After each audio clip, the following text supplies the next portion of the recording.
state of the Pan-Africanist Congress of Azania. The party overcame a reportedly violent conference this past weekend to re-elect Mzwanele Nyhontso as its president. It is now facing calls to reconsider its place in parliament and mainstream politics, while others fear such a position will cut the party from the country's political engine rooms in parliament, provinces and councils. Joining us now to discuss the state of the Pan-Africanist Congress of Azania is its president, Mzwanele Nyhontso. Good evening, sir, and thank you very much for your time. Shall we say congratulations again on your reappointment at the helm of the party, alongside with your leadership. Now, on the back of already bruising factional battles that the party has been embroiled in, we saw a little bit of a ruckus. Others are saying it's a hired crowd. You yourself are saying these things are quite normal within elective congresses, where certain people would want to make their way in and so on and so forth. Does it paint a good picture, do you think, in a sense, that the party is ready to unite and reform itself and make a comeback? Evening to you, Thabo, evening to your viewers, and thanks for having us, and thank you for congratulating me and the leadership collective.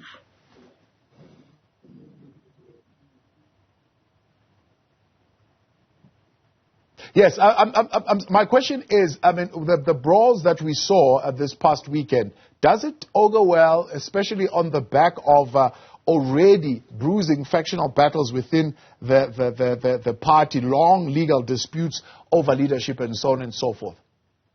Yes, I agree, and it doesn't look good, of course, and we cannot condone it, and we really condemning it. It is wrong. It is ill-discipline. It is not a good reflection, as you correctly put it. It doesn't reflect well for a party like us that is coming out of similar problems. But as I said on Saturday, yes, these things do happen when it comes to conferences. These things do happen when it comes to minor or just glitches of misunderstandings. But then, as you know, it happened, then it was stopped. I did not even see it, as a matter of fact. I only saw it on television news, and yet I was there. And after that, the conference was opened. The conference did its business, and here we are. PAC has got the leadership, and PAC is ready to face the world, and PAC is ready to liberate African people. And PAC is ready to do its core business, which is the fight for the return of the land, which is the fight for the land restoration, which is the fight for land repossession, which is anyway was always and has always and will always be a conflict, an item of conflict in South Africa. Yeah. In 1994, you were looking at 250,000 votes, 5 seats in parliament. In 2019, just over 30,000 with a single seat in parliament. One would say that is not a direction that is pointing towards growth. Do you think the message of the PAC has stopped resonating with the people of South Africa, or maybe other parties have occupied that space with the same message of land and the issues that you are contesting? No, each party is occupying its own space. We have our own space, and no one will ever occupy the space of the PAC. PAC remains PAC. And we acknowledge the fact that in 1994, even in 1994, we did not perform well. 250,000 was not a good number, even in 1994. And we kept on losing numbers, and that is really not a right reflection. And we accepted that the fault was with us. We accepted that whatever happened to PAC was because of its internal problems, engineered, of course, externally by others. But truth is, it happened because we had factions and we had disagreements. And then, remember, if you don't have confidence in your own party, how do you expect the electorate to have confidence in your party? We accepted that. That's what you do. You accept your mistakes. You sit down, correct those mistakes, hold each other's hands, march forward, and do what you are supposed to do. And that is exactly what the PAC has done. In 2018, the founders, the former leaders, the owners of this party, elders, branches of the PAC, and everyone met in Kimberley, what we called a watershed unity congress.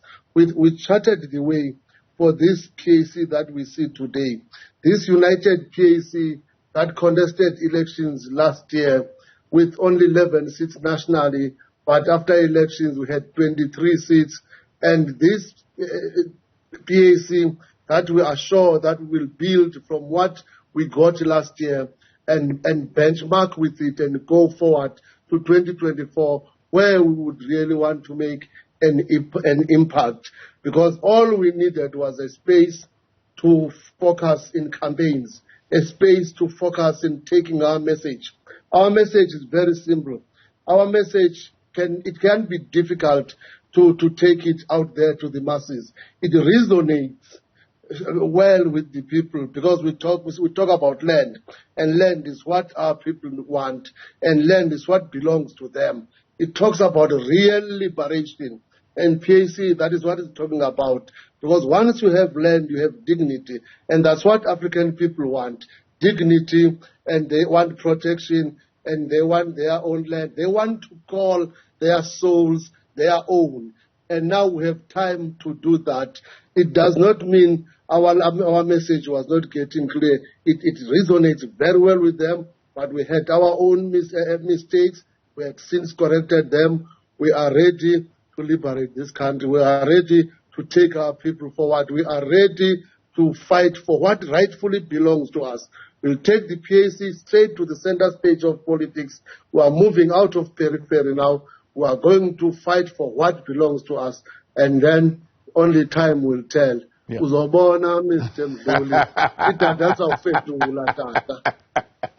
I hear you saying you are targeting 10 seats in Parliament. You hardly made 5 seats in 1994. How are you going to get to 10 seats? What are you going to look at that is going to boost the party's performance? We only need focus. We only need discipline. A party whose struggle credentials are as good as PAC can only be destroyed by ill discipline. We only need discipline. We only need focus. We only need resources. We only need all hands on deck. And then we move forward. We go to communities. The youth, the unemployment in this country. In fact, South Africa has just overtaken Brazil as the most unequal country in the world. And the youth is the mostly affected. Now we need to go there and talk to the youth and get their votes and go with them and make sure that they register. Because the problem what we've been having was to go and campaign for elections when we did not even participate in the registration of elections. And they would only discover on the day of elections that this one is not registered, this one is not registered, this one. Now we want to take our campaigns before registration because we have time. At least we are recognized by IEC. We don't have to fight in and out of courts before we participate in elections. We are just ready to take PAC to the people because, as Nyati Pogela, the late PAC chairman, said, PAC is the people and African people are PAC. Speaking of African people and the debates that are currently going on, do you think this idea of a unification of Africa is just a pipe dream? I mean, we've been hearing all sorts of controversial comments around the immigration debate that, for example, people are fighting for scarce resources in South Africa, and therefore we need to better manage our immigration laws. Others are saying, what immigration laws? Let's open the borders. People must move freely here. Now, as a party that is built on Pan-Africanism, what's your position on the debate? Our position is very clear. Pan-Africanism can never remain a pipe dream. We must achieve, and it must be realized in our lifetime, And Pan-Africanism will only and is the only answer for all African problems. And the problem is that our leaders in Africa are so selfish. They are so greedy. They think for themselves. And for them, if he is in Zimbabwe, Shem, he believes that Zimbabwe is a country. No, it's not a country, man. Zimbabwe is just a province. South Africa is just a province. Uganda is just a province or a region. There is only one country here, and its name is Africa. We want Africa united from Cape to Cairo, from Morocco to Madagascar, from Cape Verde to Cape Blanco.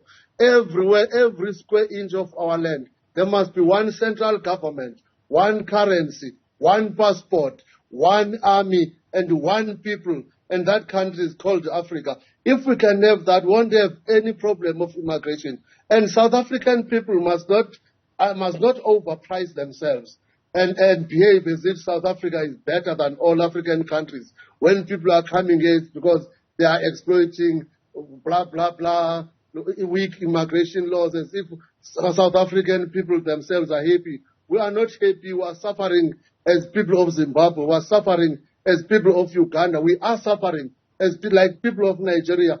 Only people in South Africa are not suffering are white people who are in charge of this country.